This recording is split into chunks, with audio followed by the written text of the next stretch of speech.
Good morning, ladies and gentlemen. Welcome to the NFT Morning Show, Tuesday, October 3rd. Apparently, Uptober was a lie. It was a lie that was being sold to you by the big green candle people. But the reality is, it was a lie. And no, I'm just kidding. We'll see what happens in the month of October.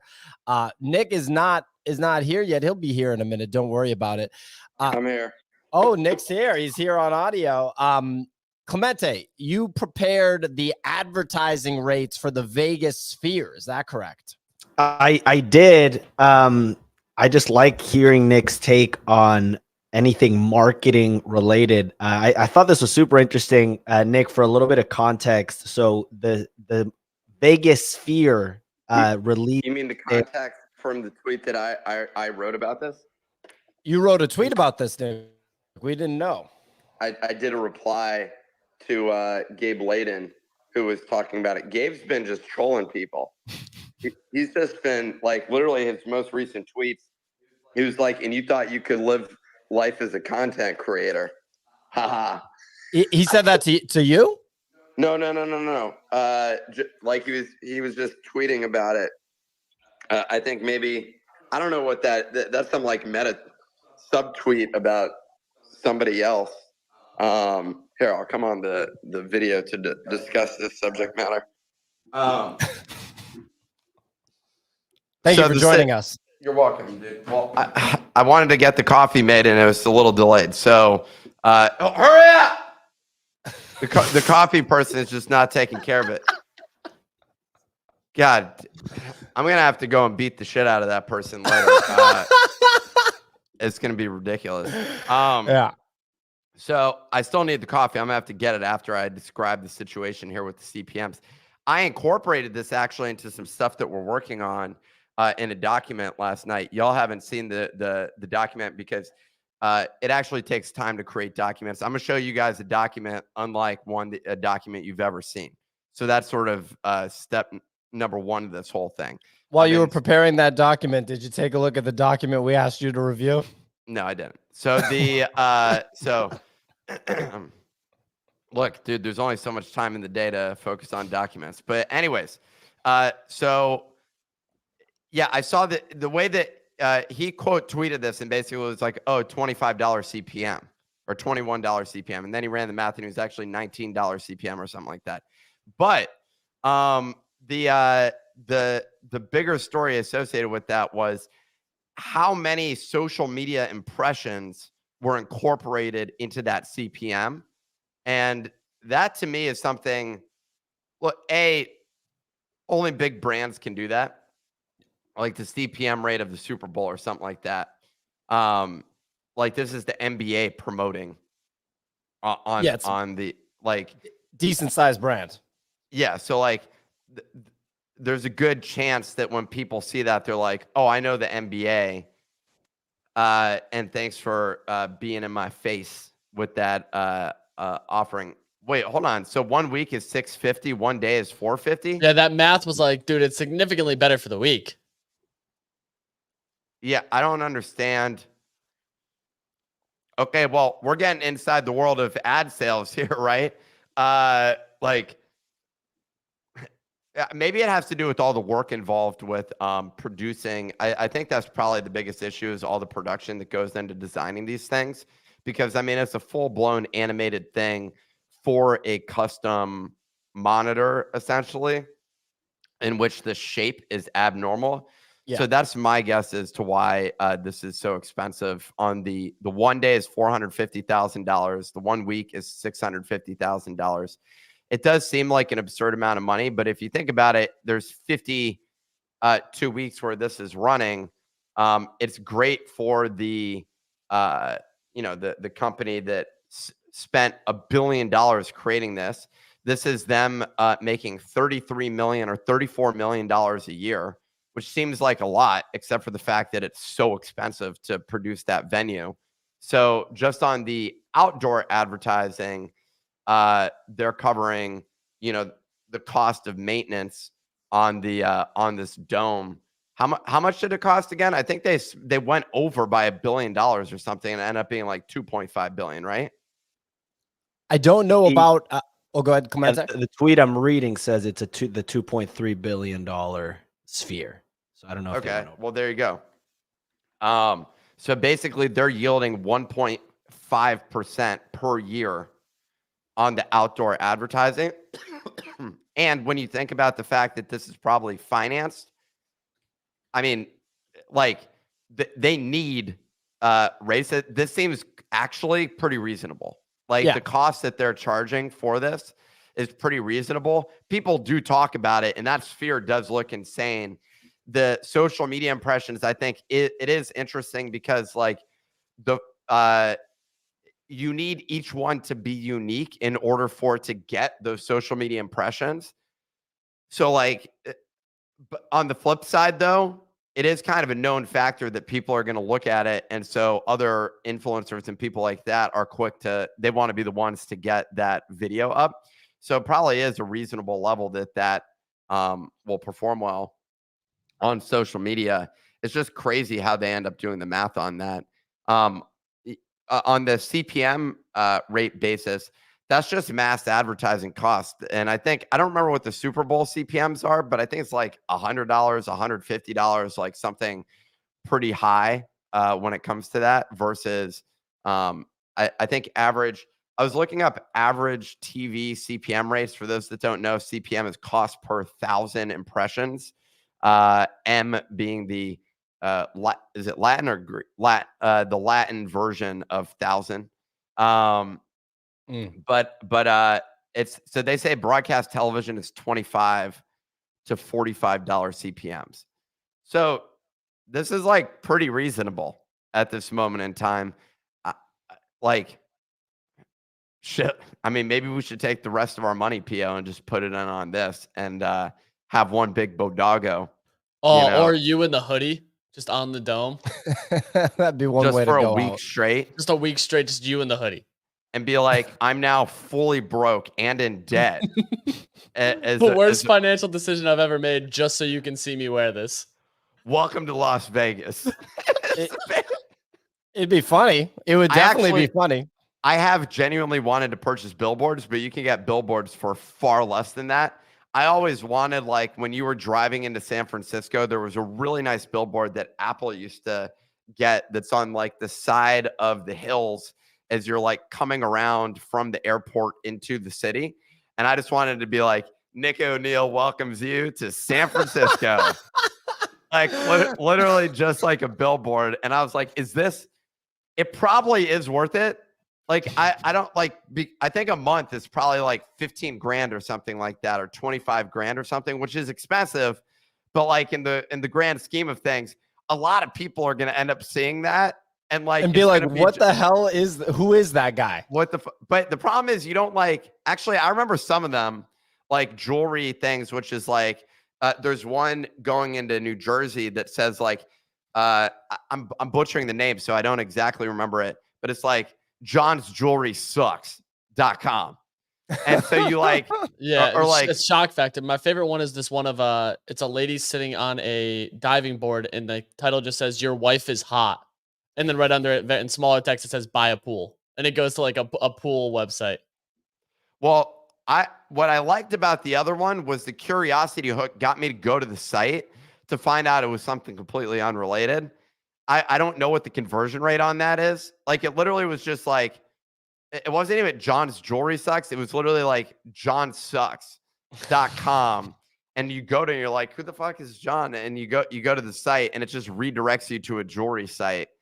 I don't know how many people convert from that, but it was still interesting nonetheless. So that's my thoughts on buying ad space.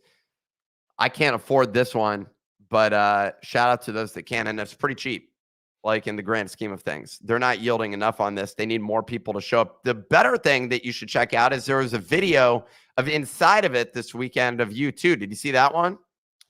Yes, I did. And the way they had created the interior design, one was weird because the band is remote, so it's a virtual thing. I'll tell you, this is a little bit of a tangent of a story. I'd met Paul Oakenfold, the DJ, one night, and I I drank too much. This was like in San Francisco when I was in just like a deep depression, and all I did was like go out and party and drink and like hang out. I'd gone through a breakup. It was just devastating. And one night I go out and I'm partying with friends, and I'm hanging out with the founder of Instagram, the founder of Foursquare at that time, which was actually a relevant thing. No one even knows what that is or cares at this point in time. And like a couple other people, and Paul Oakenfold. Actually, one of the other guys is the founder of XMT. Have you seen the push messaging thing around in Web3? Anyways, I'd mentioned it on the show the other day. They're an infrastructure company in this space. So I'm hanging out with this group of people, and Paul Oakenfold is there, and he was DJing at Google's Google I/O. Yeah, so they have their annual developer conference. So then I just walk up on stage, and we're just chilling there, and the security is like not doing anything. And so it's these people that I know who are there that are on stage, and they're like, let's just walk out the back. So we walk out the back, and we go into this private room where we're now just like partying with Paul Oakenfold. We're having drinks. We're having some hors d'oeuvres. We're enjoying our time. And I'm getting pretty litty over here. We get into a shuttle that brings us to this bar, and no one else is there other than Kevin Systrom, the founder of Instagram, his wife, Paul Oakenfold, and a couple of other people. I'm like, I've drank way too much here. I'm basically pitching Kevin Systrom on us getting a villa and partying together is the first thing that I'm doing. That's the pitch. He has no interest in that. So then I move on to Paul Oakenfold, and I pitch him on a vision of the future. And at that moment in time, there had been a hologram that had been created around. Remember when Tupac had shown up on stage? Yes. After he was dead? Like 2014, 2015, something like that. Something like that. Yeah, at the latest. Yeah. So I'm like, this is the future of music. You're going to be playing in multiple places at the same time. He's like, yo, Nick, that's awesome, dude. You're pitching a DJ that he doesn't need to show up and DJ. You're telling him you're going to do a show in London and in Sydney on the same night, and you're going to get paid twice. Yeah. So basically he's like, that sounds great. I have an email from Paul Oakenfold. He's like, yo, bro, let me know when, bruv, I should say.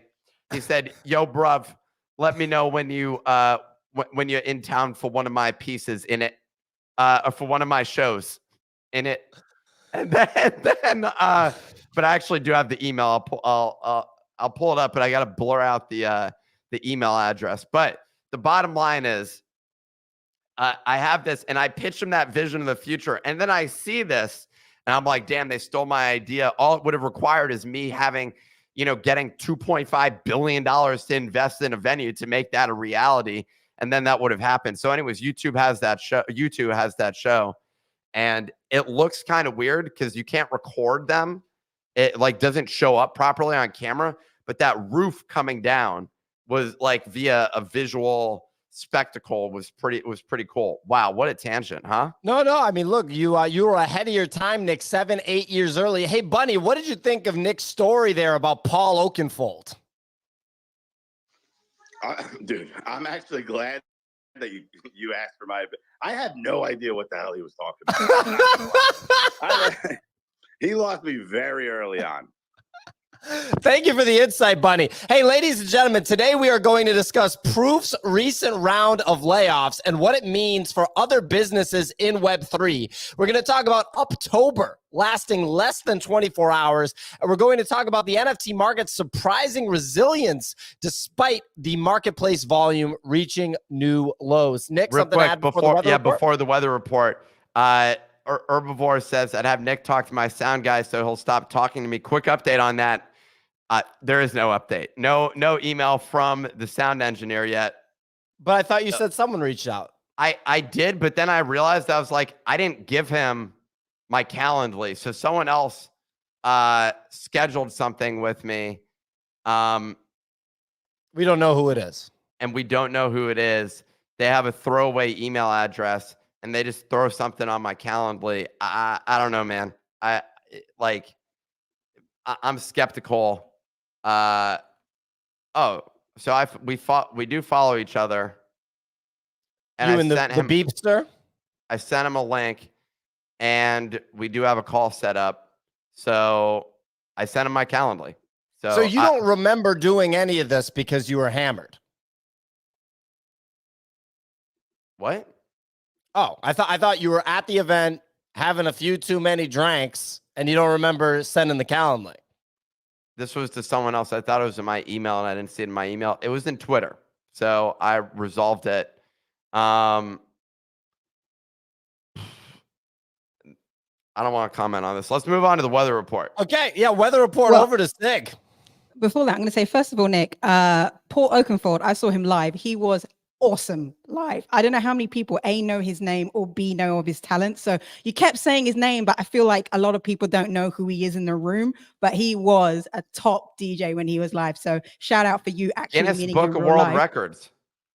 Didn't know that. And secondly, Foursquare at the time, and it's still on my phone, was one of the best apps ever. So anyone who's into restaurants and eating and traveling, the best thing about Foursquare app, even though nobody uses it anymore, it doesn't matter where you go in the world, you're able to curate your favorite places to eat and see what other people thought about it. So if you went to an amazing place once in Charleston or in Mykonos and you can't remember the name, you would just put it in this app and it'll be like, boom, that's the restaurant you ate at. So Foursquare, people might not know about it, but it was an awesome app for its time. It's the best international food review app that's around now. When I go to Charleston, South Carolina, what I do is I use Google Maps, and I have lists on Google Maps of places that I go, and that's what's become my primary source. It's replaced my Foursquare. I do miss Foursquare. The original Foursquare was really fun, and they just killed it so they could become a location-based data sales company, which every child dreams of, creating when they're younger. There you go. So Signal, please take it away. Yeah, so that was all about weather report and food and best restaurants in the world. But today, Tuesday, the first Tuesday of October, it's the 3rd. Market volume is low. It's down at 7.6. You got Blur at 3.8, OpenSea at 2.6, and Friendtech just kicking ass at 11.6 million. Onto the market leaders. Captains are up 7%. I think someone who regularly does the weather report said it's going to be one of the winners of Uptober, perhaps. You got Pudgies up 3%, and the rest of the mid caps are holding steady. But I've also got strong competition coming from the east over in Easy. Little Pudgies are up 10%. That was his call yesterday. The wins of Wayana are up 9% to 7.5, and the FIWOs are down 40%. Over the past 24 hours, Proof has announced a series of layoffs, ultimately reducing the company size to 22 employees. They cited the need to adapt to the current market conditions. Kevin Rose also shared that this will not affect their deliverables for 2023. So we're still going to get Talons, Grails 5, and Proof Art collective drops.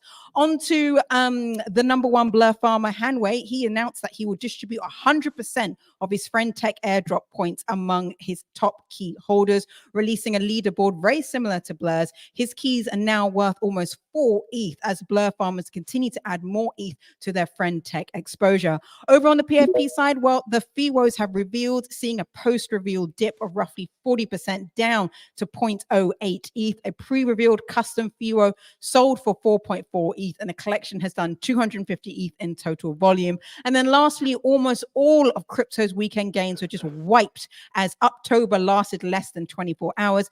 Bitcoin is back below 28K. Ethereum is back in the mid-1600s, and Solana is fighting to stay at $24. That is all for the weather report, folks. It is back to you in the studio. Fantastic weather report as usual, Signal. Nick? I just wanted to say Solana, absolutely freaking pumping. Still up another 5%. It's at $25 at this point in time, which is just insane from when yours truly called the bottom. So just remember that. Now go talk about the newsletter, Pio. You can take that away.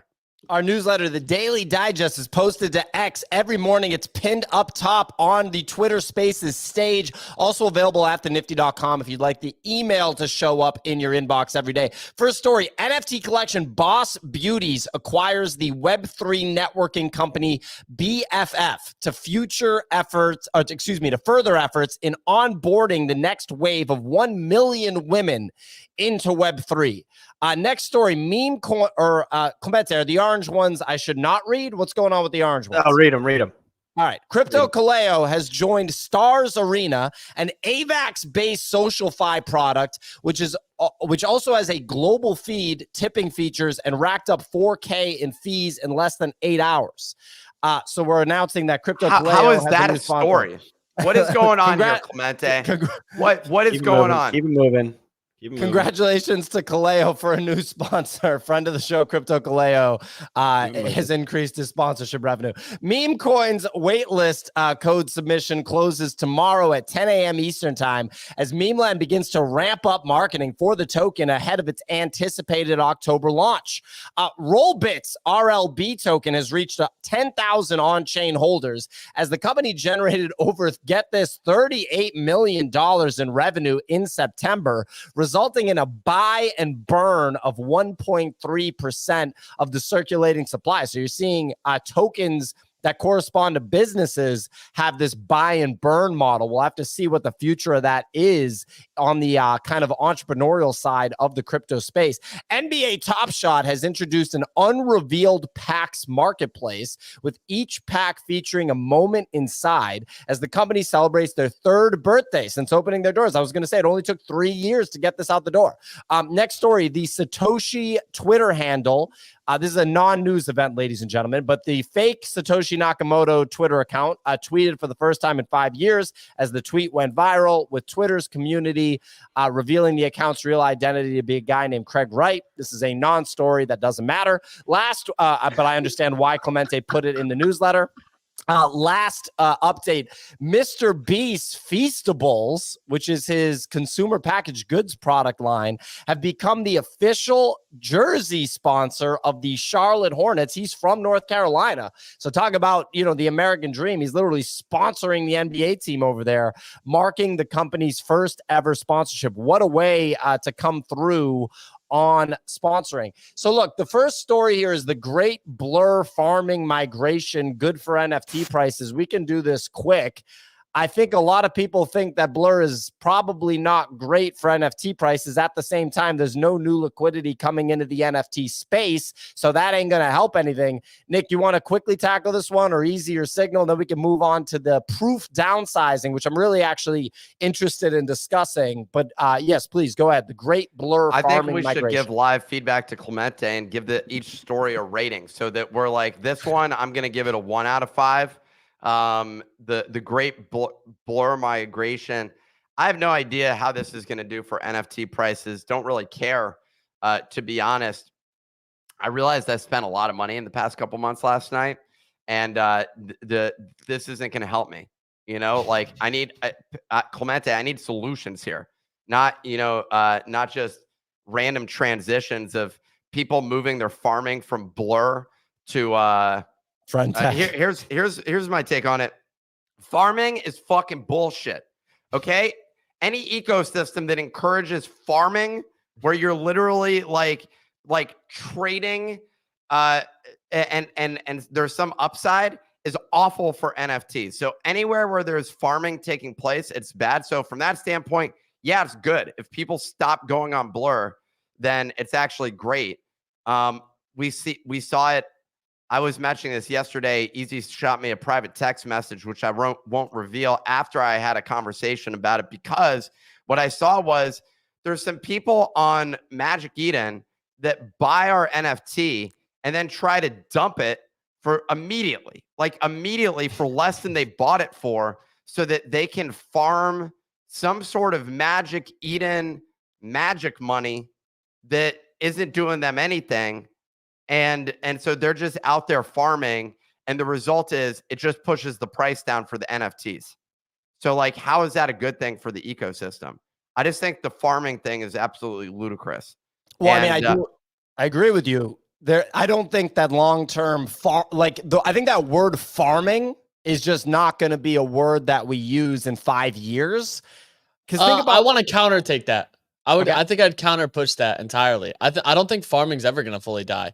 It's a way to incentivize new chains as well. Like you look at Arbitrum, one of the largest airdrops that's happened was from people farming, quote, by using the chain and actually driving some course of action. You look at Venom, which is currently, I think, a $70 million raise that's giving out some level of tokens for it. So for me, I don't think farming's ever going to fully go away. It's a way to incentivize activity and volume on something new, which you're hoping for a virality aspect to gain actual users, which is like the big thing for me. And that's why I don't think, like, it's always been around for DeFi. Farming was huge with Uniswap and some of the other ones back in the 18, 19, 20 cycle. And DeFi summer really kicked off because of farming.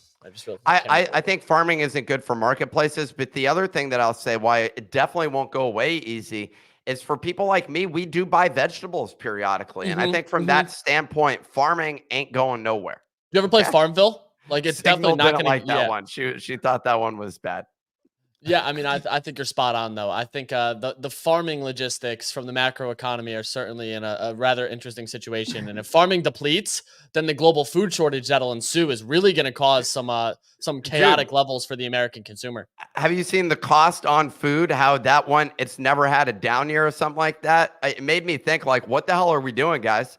We should just be in the food market. We should like pivot wholesale over to farming. That's ridiculous. That was a funny meme that Clemente had handy. Very nice, Clemente. Well, look, real quick. I mean, I don't think anybody really wants to hear about Blur. Like at this point, it's just, it's been months of just like, is Blur farming good? Is it bad? Is it FriendTech farming? It's like, we're good on it. Next topic. This is actually interesting to me. So Proof had a layoff, right? And they announced it. And so basically they announced a series of layoffs, reducing the company size to 22 employees, citing the need to adapt to current market conditions. Kevin Rose, the CEO and founder of Proof, also shared that this will not affect their deliverables for 2023, including Talons, Grails 5, and Proof Collective art drops. NFT Statistics, friend of the show, I've been a guest on here several times. He does Proof's daily news roundup on YouTube. He shared that the show will be put on hold for a week while they reevaluate the best way to move forward. So there were a lot of reactions on Twitter, on X, to this downsizing. And I found some of the reactions pretty fascinating. And I want to maybe even pull up a couple of them to kind of break them down a little bit. I shared one with Clemente on Slack already. Nick, you're laughing. I'd love to get your initial take on this. I have a very defined set of opinions that I'm ready to share on this. But Nick, I'd love to hear from you. It depends on the tweets that you're referring to. I've seen some. I saw people talking about, I saw video clips of Kevin Rose talking about we have 17 years of runway. I saw that clip. I don't know if you saw that. I did not see that. There was another tweet, and then them being like, but you're laying people off.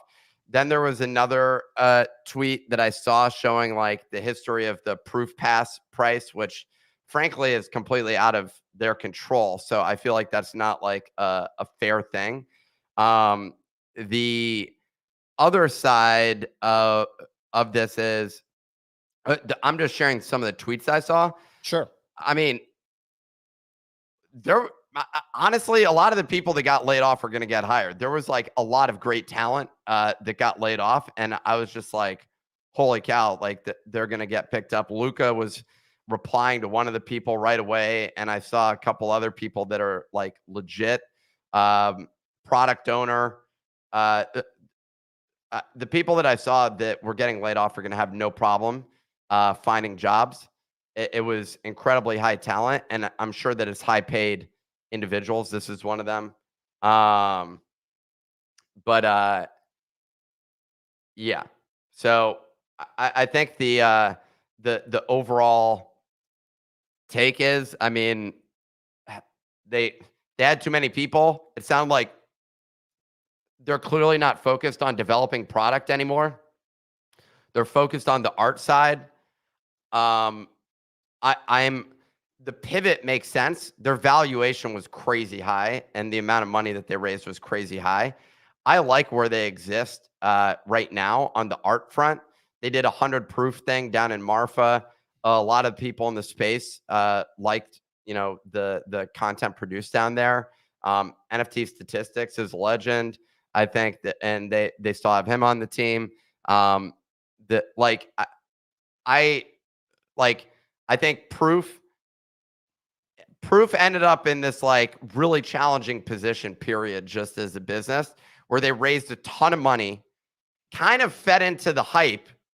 And I will say there was like a period there where like I feel like Kevin Rose got hit with a little bit of a humble pill here on this journey, because like there was a lot of ego coming into some of the early Proof sort of activity where it was just like, we can't miss. And I will say part of that was Kevin, but part of that was also the market kind of like treating him as this like god. And I think that that's because the NFT space is so starved for actual teams that can execute on literally anything, that I think that's that like they got a ton of hype and it sort of was like a curse for their business. I don't know the inner workings of their organization at this point in time. The one thing I will say, I mean, it's not a great look how they just like abandoned a couple of the things that they did. Like the biggest thing was the event that they had, where they just abandoned the event, and it was like, why? The conference. Conference. Like it wasn't clear to me why they abandoned it, even if it was a small event. I feel like they could have made that a really awesome experience with a small number of people. They would have just switched venues or something like that. The early South by Southwest conference was not really a conference. It was just a group of people getting together in Austin and literally hanging out. And I think that's the format of like what gives rise to a lot of really cool things. Burning Man was the exact same thing. I think a lot of epic sort of events start with just like a hub of people getting together and hanging out. And they could have done that with an art focus. And I think that they still should do something like that. They're tagging along other events right now at this point, but I think they could and still can do something like that. But so I don't know. I'm interested to see what comes out of it. It's unfortunate they had to lay people off, but if you don't have a reason to be paying people, I mean, there's no reason to just burn money. I wouldn't be surprised if at some point, given the amount of money that they have, I know that you don't want to give money back to people. Look, A16Z doesn't need the money back. Like they just don't need it. And that's their structure of how they make investments. They take a bunch of high conviction bets at high valuations. A16Z being the venture firm that led their round. Yeah. And so like they pump up these valuations and a lot of them fail. That's just the reality. They did it with OpenSea. They've done it with Proof. They've did it with VFriends. They're doing it with everyone that they invest in. That's the structure of it. So you need one of those to really hit. I don't know. We'll see what happens. I mean, it's never fun laying people off. I'm sure the team wasn't like, yeah. Well, like you're not like inside of the conversation going on there. NFT people have a lot of fucking commentary on how to run a business when they've never done literally anything and still live in their mom's basement and have like a spare $100 like laying around. Like, and that's all that they have. And their bank account goes negative every month, if not every couple of weeks. These broke ass idiots who are flipping NFTs thinking that they're still going to make money on it because they're dumb. Okay. All right, so I'm tired of those dumbasses that are posting those tweets. They're just stupid. They have no experience. They have no goals in life, and they're losers. And that's literally 85% of all the people that tweet on Twitter in the NFT space. Well, so it's funny you say that, Nick. And I want to hear from Sig on this, but I did notice that largely from what I saw, and Clemente has one tweet thread that got a lot of impressions that I noticed pulled up right now. Largely, the response from NFT Twitter was pretty negative, right? They're kind of trying to frame this as like a gotcha. You laid people off. That's bad. I'm going to roast you for it. In reality, I view this as like probably the best move I've seen from Proof in a half year, maybe 9 months, maybe 1 year. It shows that they like care, that they were like looking at their books and they're like, well, we have to, we have to cut down how much we're spending because I mean, the market is pretty gnarly right now, and I don't like. We want to be able to survive for a long period of time. Clements, if you pull up that thread, it's more or less a gotcha thread that's like, "This is bad. These guys suck." Blah blah blah. But there's one line. So if you scroll down, so Loopify comes in, and Loopify responds, just trying to be pretty reasonable. He has a really reasonable take. So Loopify, where's he at?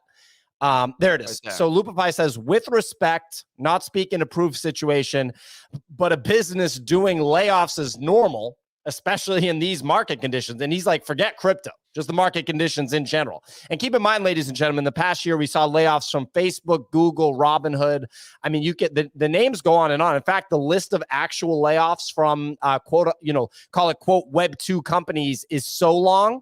And real quick, Loopify says every company does it. If you find a company that doesn't do it, they are most likely in trouble. It's literally a piece of advice every founder gives. And then the response, the first line, but proof is not a business, is the first line. He said neither profitable. He's right about that. It's definitely not a profitable business. But the first line is, but proof is not a business. Nick, what do you make of an NFT person definitively declaring that a business that A16Z invested tens of millions of dollars into is not a business? Is there anything we can do with that? I feel like there's nothing I can say that would convince this person that the business of proof that literally raised tens of millions of dollars from one of the top technology VC firms is not a business. Well, this guy is trying to get Twitter followers. So that's like the first thing that you need to keep in mind here, because people think that that's a business. Okay. So they think that like their X checks are going to pay their bills. But to be honest, to most of the people on Twitter, those are significant amounts of money that you can earn as a result of tweeting. Imagine making $1,000 in a month, how life-changing that is for these brokies living on their mom's couch.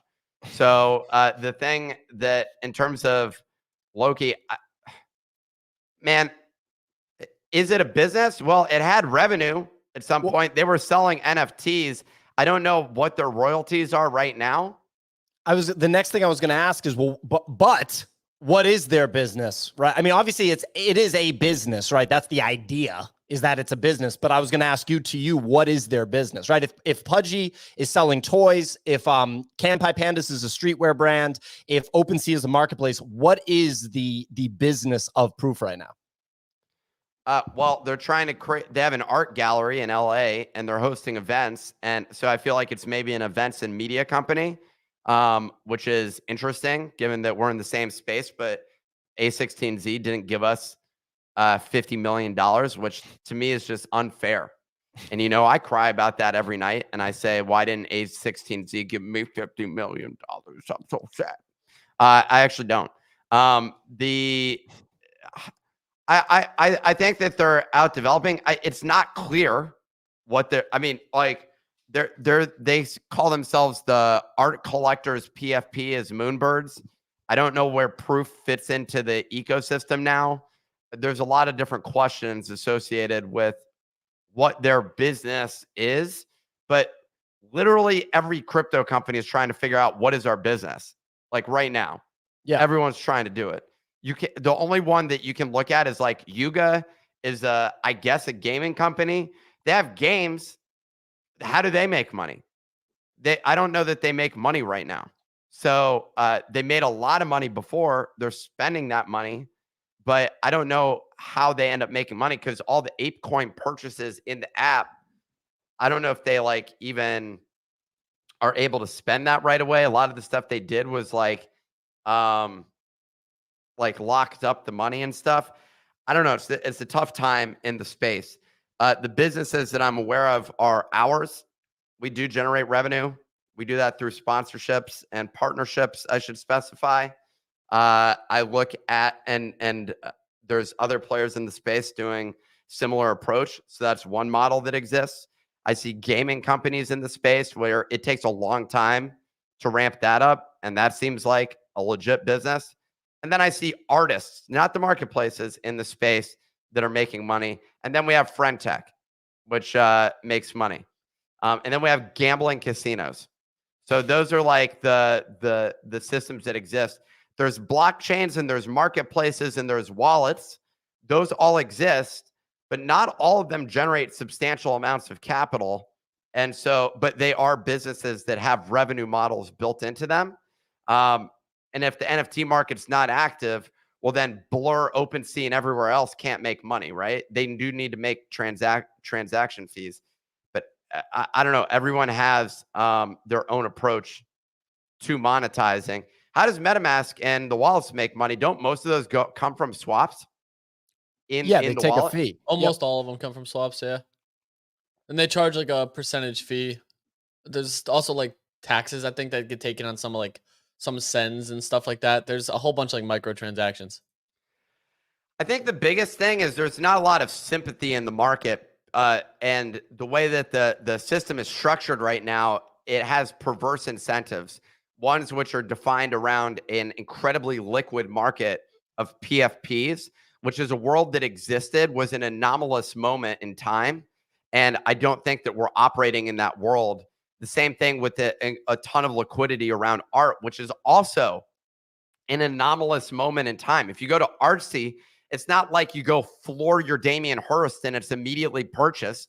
That's just not the way that it works. So, like, you just got to wait for someone to come along and say, I want that thing. And oftentimes you got to go to a gallery or some other like broker who ends up handling these things. I just think that like the expectations of this space are completely overblown. And so people are trying to figure out how to actually make something sustainable here. Signal, any thoughts on the proof downsizing? No, I was going to say, to Nick's point, I completely agree on the event side. I definitely think they missed a trick this year, because it's been interesting to see how the VFriends conference has evolved over the last 3 years, starting off in Indianapolis, walking a lot of steps. If you were there, you know what I'm talking about. You're basically walking around a huge stadium and going up and down probably 200 steps to get coffee.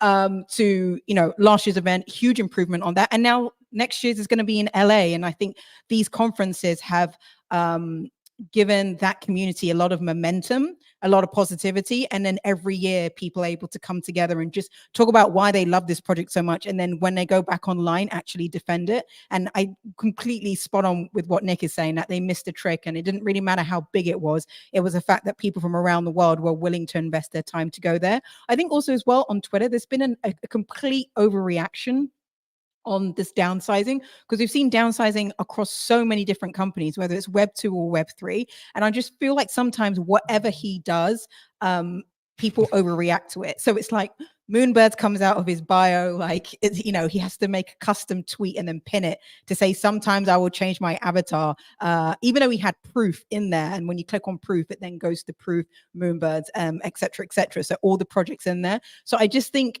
him particularly, he seems to have, he seems to hit a certain nerve in the space, and then people overreact to anything they can jump on and say, Kevin's messed up, he's done it wrong, yada, yada, yada, yada. I think, downsizing is normal in any company. So I don't know why there's such a reactive, angry, he's fucked up so much again, to just something which, Degens did 9 months ago, and I didn't see the same reaction on the timeline. So I think the comparison isn't fair, and I think he's getting just a lot of flack for this for no reason. I did go and check. Loki does look like he's 18, so I think that there is a chance that he does actually live in his mom's house. So that is the sort of it's not like we have some seasoned veteran business analyst who's out here giving their take on the situation. I appreciate Spencer's. You know where that event thing came from? Spencer's 10,000 word essay that he wrote the other day, because he was actually talking about this exact thing on proof and his system there. But it's smart ageism. Test Tube Ted wrote that this is ageism. There was actually a thing with SBF where he was saying we can't hire anyone over 45. And look how that turned out. Well, he hired his parents, who were certainly over 45, and was paying him $2 million a year. So pretty clearly, sure he's a lawyer. His lawyer's over 45 as well. I'm just saying, some of the math isn't math in here. We're hiring my mom for $25,000 a month to do Bodago's lore, ladies and gentlemen. We're really excited. That I can understand. Well, real quick, one thing is that I do agree with what Signal said, which is that there's a significant audience of people that post on Twitter in the NFT space that is interested in the gotcha. And for as long as I've been in this space, 2.5 years, right, the NFT space since early 2021, I've seen again and again, and I was actually just thinking about this in the past week before this proof thing happened, that in the NFT space, there's been so many examples where people try to gotcha you, like, gotcha, like that, but they're gotcha-ing you about a good thing. They're like, you're really handsome and athletic, gotcha. And I'm just like, I mean, is that a bad thing? Like, like you're calling Kevin Rose really handsome and athletic. What's up with that? And that's the thing that I think you see again and again and again in the space. I literally view this downsizing as a really good thing for proof. I view that they actually care. Quad's making a joke over here saying that the problem is that Kevin Rose became the main character. Literally get out of here, Quad. that's not a thing. Last thing I wanted to say on this, and it looked like Nick wanted to chime in. If I was going to give unsolicited advice to K Rose, it would just be to if he could feel like make it feel like he's a little bit scrappier.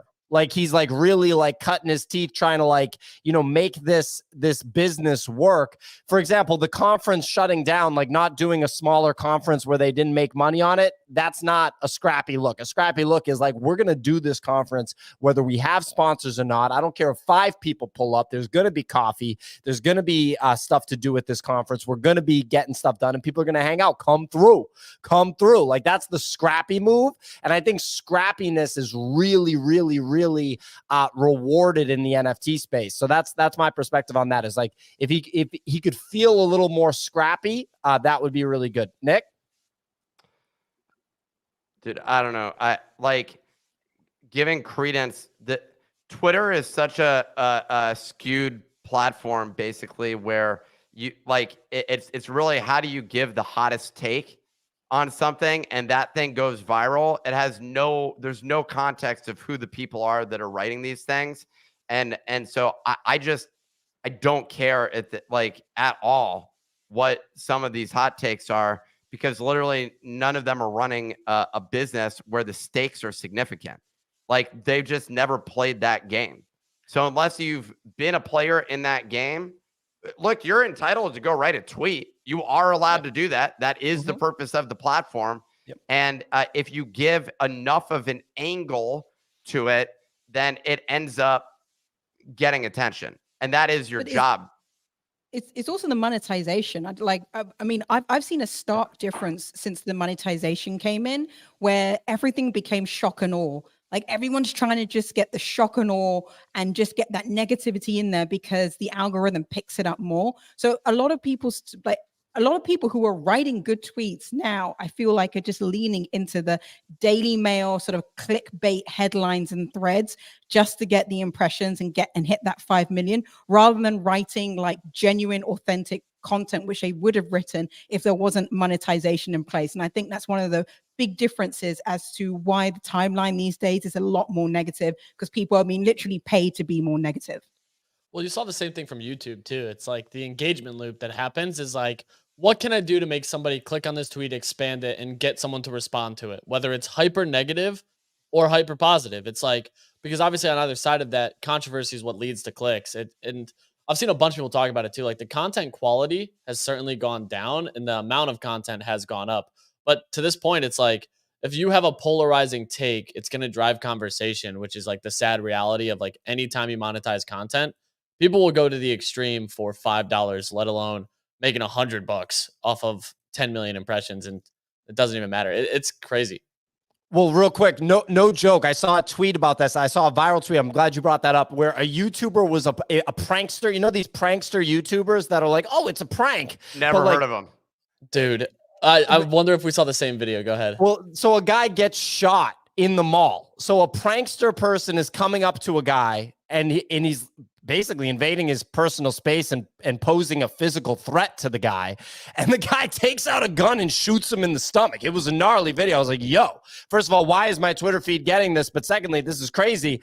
And I was like, I go to a response and someone says, this is the YouTuber XYZ. And I was like, I got to follow up on this and understand. You go to the guy's YouTube channel. The next video afterwards that he put out is, I got shot, in all caps. And he literally, the video starts and he's like, yo, what up, guys? I told you guys when we hit 50K subscribers, I was going to drop hoodies. They're limited run. All right. So go to like whatever. And the video is like he's like, yeah, so you guys all probably saw that video where I came up to the guy in the mall and he shot me. And like I was like, this is Black Mirror. This is crazy. It's real. The guy got shot. And he's like, yo, this is going to be some fire content, bro. Like, yo. He's sitting there bleeding on the ground. And he's like, I can't wait for this thumbnail. Take the picture, please. But is that not the wildest thing that feels like you made it up? It feels like a parody thing that Key and Peele did. Like, yo, man, that video where you got shot in the stomach at the mall for invading that guy's personal space. That's crazy, dog. Yo, you're about to get 1 million views on that thing. Like the way the guy just starts the video and he's like, I told you guys when we hit 50K subs, I was going to drop hoodies. Well, you've been seeing, oh, good. There's like tons of this. There's people going up and saying racist shit to people. But that's not new. That was like, that was around, like, shock content is not a new thing. Mr. Beast is stunt-based content, right? Like all these things are built around. But it's how outlandish it goes too. Like the Mr. Beast is like, I put a Lamborghini in a paper shredder, and you're like, who the hell thinks of this? I gotta watch this. Non-fungible talking technology. Yeah, man, I'm non-fungible talking technology. But the other thing too is like the prank content. It's just like it's all clicks. Like that's all they care about.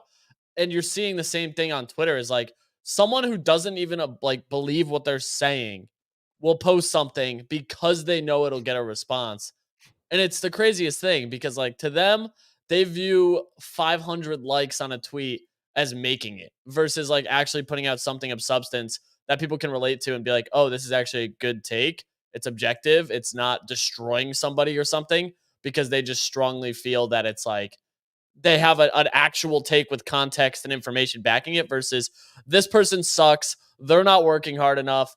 And I have no idea what they're even doing, but screw them. And it's like, you'll clearly get engagement from it. Like that's all they care about. It's a weird situation to be in. And it's like the peak of the bear market is this like desperation phase, which is exactly what we're seeing. We're seeing people desperate for likes. I want to go to Bunny in a second. Real quick, I posted a picture last night because like we were talking about this on the show yesterday and like the build in public thing. So me and Clemente are sitting there working in the office. So I was like, I'm taking a picture real quick. And I just snap a picture of me and Clemente and I wrote like a couple of lines of copy with it. It got like almost 40,000 impressions and people are like, you guys are working so hard. And in my head, I'm like, we've been doing this for years at this point. Me and Clemente hasn't been here for years, but we've been going hard for years. But today, because I posted a picture about it, everyone was like, yo, that's crazy.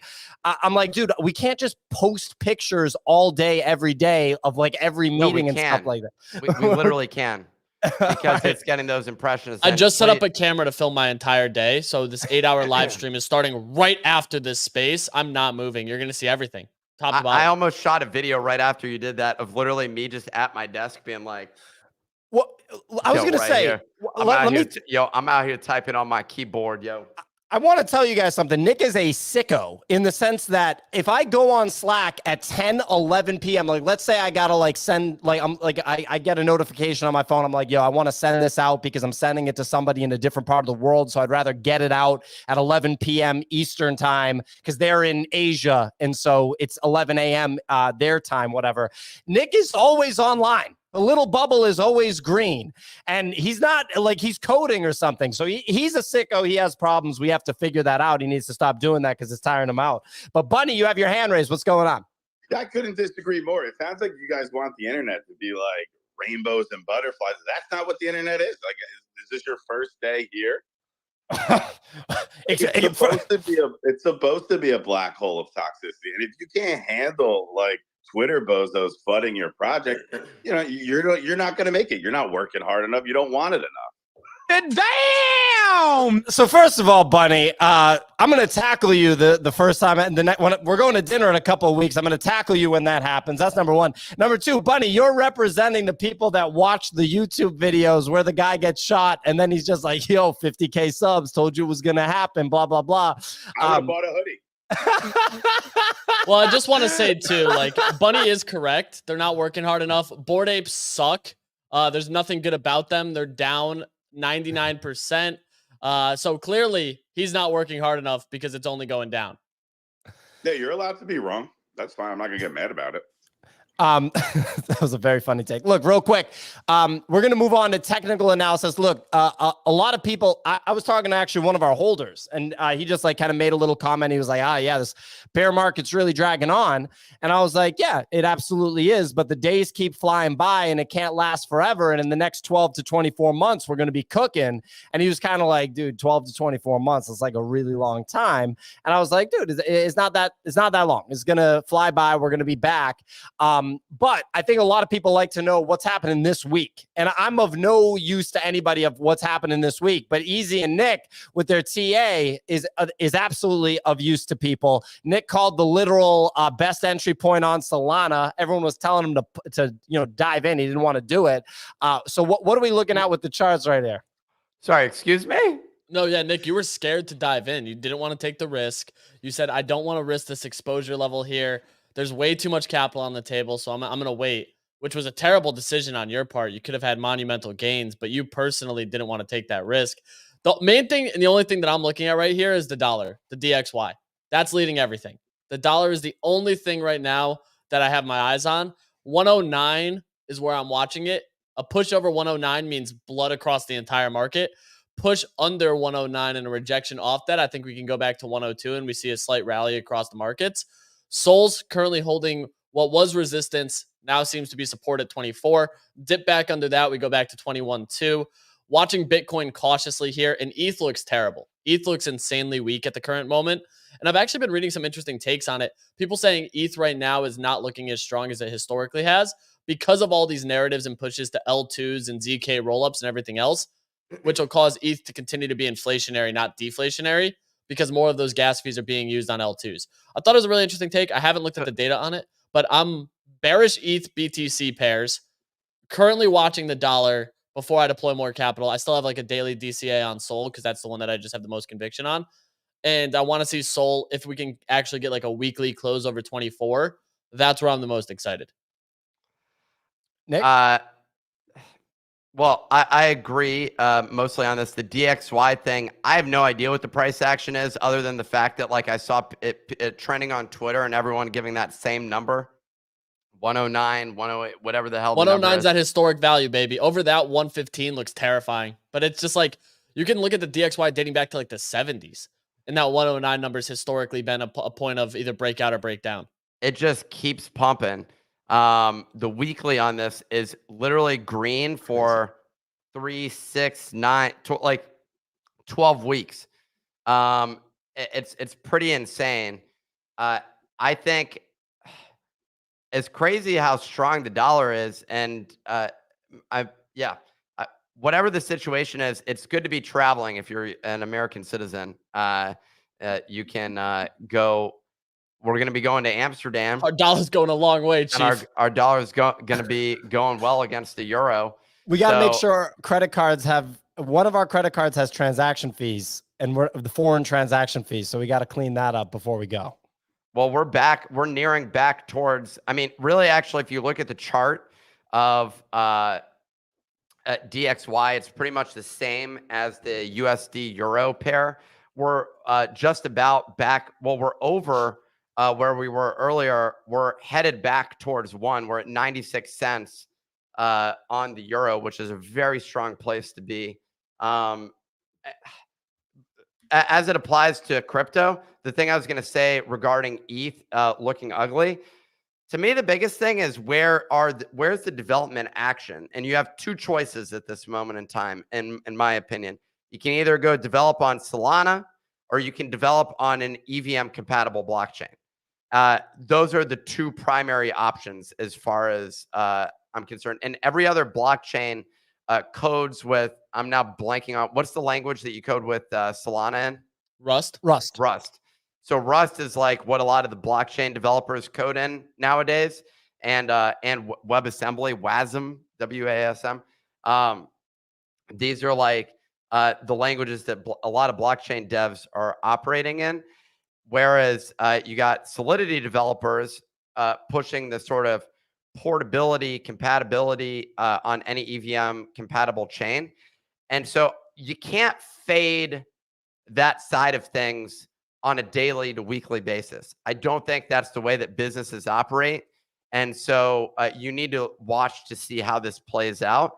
I frankly just have exposure to both of those two, and you're pretty much good to go. And Bitcoin, and you gonna say, I mean, you have the right exposure.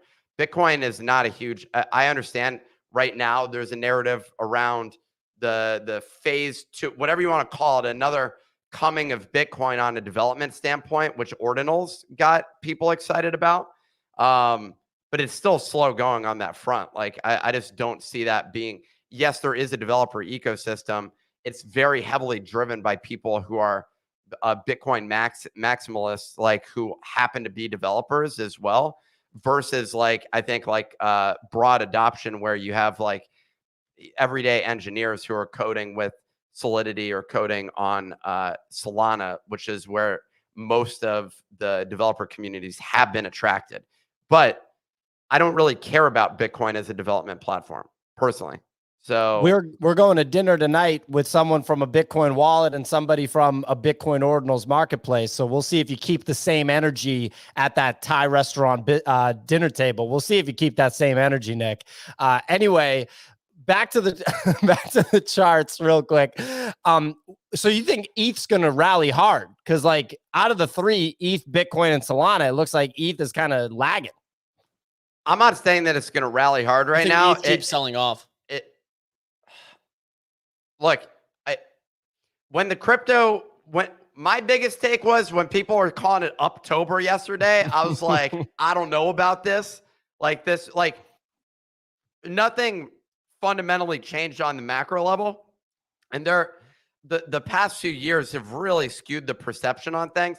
I saw a Bitcoin guy talking about how October and November usually are up months for Bitcoin. And I think from that standpoint, and it was like historically at like pretty significant levels, it was like up 23% in October on average, which I was like, damn, like that's like a crazy stat. So I am interested in that. The take that people are basically having is that if DXY hits the resistance, like Easy said, and comes back, I actually think we could see that run, and we could see what I'd love to see Solana do is break out over this sort of $26, $26.20 range because it's been just riding in between this 17 and 26 for an extended period of time. If you look at the weekly, you got to go all the way back to January when it broke above. It broke below back in November of last year. This has just been flat pretty much. Now, by flat, you could buy at 17 and have it go up to 25, which for in any other market is like pretty insane. Yeah. But so I like, I still think you're in the accumulation range of Solana at this moment in time. Even at $25, you have not missed the boat here. Okay. Like your opportunity is still here to buy. I just don't know. It's way harder to predict the actions on the macro level.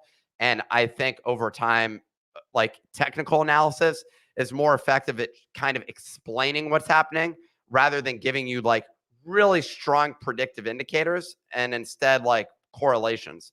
So we'll have to see what happens. Someone said, Ebrink talked about Bitcoin being the leader. The other thing I saw last night was that there's like a bunch of other cryptos that are leading into this, including Solana at this moment in time. And so that's where I'm sort of just like, all right, like let's wait and see. I'm gonna keep stacking, you know.